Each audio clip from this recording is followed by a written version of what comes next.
Hey, Dustin Tibbetts here, financial advisor with Jazz Wealth Managers. How's it going today? Hope you're having a great start to your week here.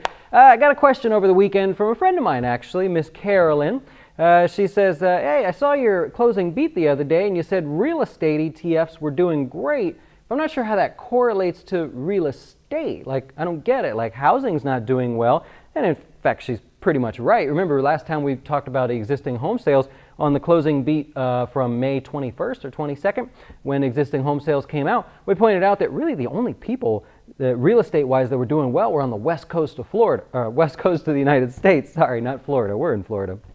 Anyways, and so other than that, existing home sales had actually missed expectations for 2 months in a row, and although it's not like Armageddon and things aren't that bad, it still wasn't really great. Well, Miss Carolyn says, I'm not sure I get it. Like, I don't understand, how can real estate be doing so well? And you keep showing that, but yet real estate, as far as residential, is not doing all that well. Well, in fact, they're two different things. So today we're going to talk about them here. So you've got REITs, which are on their own. And by the way, REITs are the best performing sector of the S&P 500 right now. And then you have real estate, which would be your personal, residential, whether it's existing homes that are just changing hands or brand new homes, maybe built by a builder somewhere. So these are two different things. And REITs, it stands for Real Estate Investment Trust. It goes back to like the 60s. This is before I was born. I was born in 82. So it goes back to before when I was born. Basically, Congress just said, hey, if the individual wants to invest in companies that make income from real estate, then we're going to allow them to do that. And so that's what a REIT is. Real estate, of course, is just like a single family home, maybe a duplex, or a house that's being built, a series of homes in a neighborhood or something. So REITs themselves don't focus on residential real estate, at least not that I know of. I don't know of any REIT out there that has some company that buys residential real estate, unless you include like Berkshire Hathaway or some of the things that they've done over time, JP Morgan during the financial crisis, but nobody really counts those, and they're not really big players in REITs that you would find. Like the XLRE is one that we reference a lot. That's a passive REIT. It's an index-based REIT.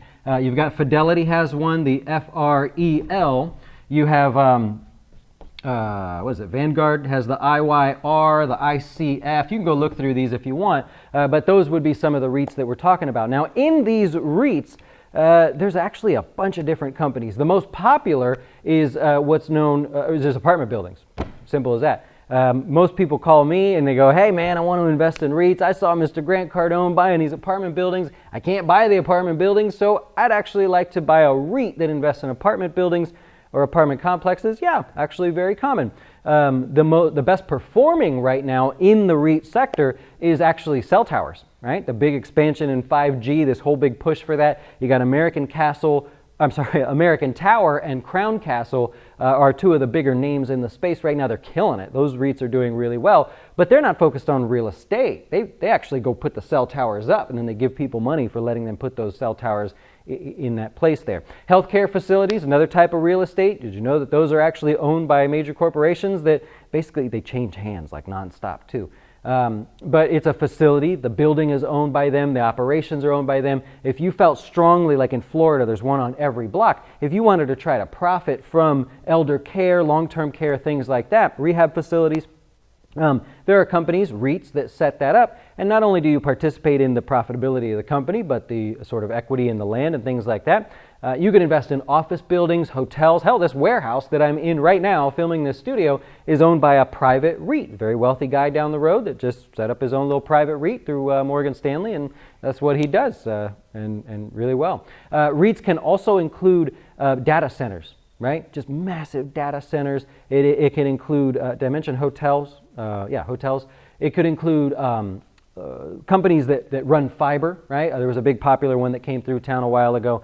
They ran fiber to all the different homes. Could be for businesses, could be underground, it could be energy pipelines. So the bottom line is REITs really are anything real estate related, whereas real estate is on its own. Now, the way we find out the performance of real estate, if you're paying attention still, is every month there's something called existing home sales. And we'll just go like this. And then there's also one called new home sales. Right? And so those are data, economic data numbers that come out that people use to focus on the progress of the residential side of things. There's also, you could dig deeper into new mortgage applications, refis, things like that. And those are also tracked as well. We try to bring them up on the show just so you know where real estate stands. And if you wanted to invest in things like that, really your best bet is new home companies, Toll Brothers, KB Homes, things like that. Beazer Homes, those are the companies that are going and they buy a big old piece of land, they build 700 homes, and then see you later, you know, they do what they do.